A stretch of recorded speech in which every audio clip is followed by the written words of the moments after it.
నేనేమంటానంటే ఇమ్మీడియట్‌గా యుద్ధ ప్రాతిపదనగా ఈ రోడ్డు నిర్మించాలి. ఎందుకంటే అనేక మంది, వందల మంది చనిపోవడం నా దృష్టికి రావడం, నేను కూడా అనేక సార్లు ఇక్కడ కలెక్టర్ గారికి గానీ, ప్రభుత్వం దృష్టికి తీసుకెళ్లడం జరుగుతుంది. జనసేన పార్టీ ఆధ్వర్యంలో. ఎందుకంటే మేము రాజకీయాలు చేయదలుచుకోలేదు. ఈరోజు ప్రాణాలకి మనం ఎన్ని కోట్లు ఇచ్చినా తక్కువనే. ఎందుకంటే ఎవరిదైనా ప్రాణమే. అదే ఒక ప్రజాప్రతినిధి ప్రాణం పోతే మాత్రం ఈరోజు మంచి మోడల్ రోడ్‌లేసేస్తారు. అంటే పబ్లిక్ అంటే వీళ్ళకు ఏదో 500, 1000 ఇచ్చి ఓట్లేసుకునే పరిస్థితి తీసుకొస్తామని వీళ్ళు అనుకుంటున్నారేమో గానీ, ప్రజలు తిరగబడితే నేపాల్ కంటే ఘోరంగా తిరిగి కొడతారని నేను మీ ద్వారా తెలియజేస్తున్నా. ఎందుకంటే ప్రభుత్వం ఇప్పటికైనా స్పందించి పేదలకు అండగా ఉండాలి. చనిపోయినోళ్ళంతా పేదోళ్ళు. చాలా పేదోళ్ళు. ఒక బస్సులో జర్నీ చేస్తారంటే ఎటువంటి పేదోళ్ళు ఉంటారో మీకు తెలుసు. దాంట్లో మహిళలు, అదేవిధంగా 70 మంది ఆ బస్సులో ఎక్కడం అంటే మీరు ఆలోచించాలి. 54 మంది కెపాసిటీ బస్సులో 70 మంది ఎక్కడం, దాన్ని కూడా ఆర్టీసీ సంబంధించిన వాళ్ళు కూడా చూడాలి. అసలు ఎక్కడ జరిగింది ఇది? అదేవిధంగా ఈ ప్రభుత్వానికి మేము ఒకటే చెప్తున్నాం, జనసేన పార్టీ ద్వారా డిమాండ్ చేస్తున్నాం. మేము ఇమ్మీడియట్‌గా వాళ్ళకి అయినంత వరకు అన్ని విధాల సౌకర్యాలు కల్పించాలి.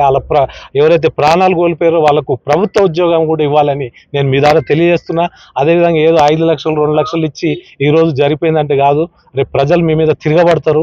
మీరు ఆలోచించండి. ఇప్పటికైనా ఈ యొక్క రోడ్ నిర్మాణాన్ని పెద్ద ఎత్తున చేపట్టండి. ఎందుకంటే మీరు రియల్ ఎస్టేట్ చేసి కోట్ల రూపాయలు సంపాదించుకుంటారు ప్రతినిధులు, కానీ ఈ రోడ్ మీద దృష్టి పెడతలేరు. నాకు బాగా అనుభవం ఉంది. నాది కూడా ఇక్కడ ఓ 9 ఎకరాలు వికారాబాద్లో ల్యాండ్ ఉంది. నేను రెగ్యులర్గా వస్తుంటా పోతుంటా. అనేక సార్లు అనేక యాక్సిడెంట్లు నా కళ్ళము కూడా జరిగినాయి. జరిగినప్పుడు కూడా మేము మీ దృష్టికి తీసుకురావడం జరిగింది, కలెక్టర్ గారి దృష్టికి తీసుకెళ్లడం జరిగింది, అదేవిధంగా ప్రభుత్వం దృష్టికి తీసుకెళ్లడం జరిగింది. ఈ మధ్య కూడా ఇక్కడ కూరగాయలు అమ్ముకునే వాళ్ళ మీద కూడా ఒక లారీ ఎక్కడం, అదేవిధంగా అక్కడ కూరగాయలు తీసుకునేటప్పుడు ఆ పాపం చాలా మంది నన్ను గుర్తుపడుతున్నారు. వాళ్ళు కూడా చనిపోయారు అంటే నేను చాలా బాధపడ్డా. అదేవిధంగా నేను ఈ రోజు ఇమీడియట్గా ఇక్కడ రావడానికి కొంచెం సమయం పట్టింది.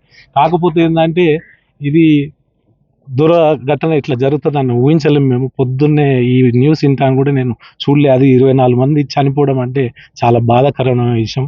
దీన్ని జనసేన పార్టీ పగడ సానుభూతి తెలియజేస్తుంది ఆ కుటుంబాలకు. అదేవిధంగా రోజువారీ కూలీలు ఎవరైతున్నారో వాళ్ళకు కూడా ప్రభుత్వం అండగా ఉండాలి. మేము కూడా ఇది పార్టీ అధ్యక్షులు శ్రీ పవన్ కళ్యాణ్ గారి దృష్టికి తీసుకెళ్తాము. తీసుకెళ్లి మాతో అయినంత సాయం చేస్తామని మీ ద్వారా తెలియజేస్తాం.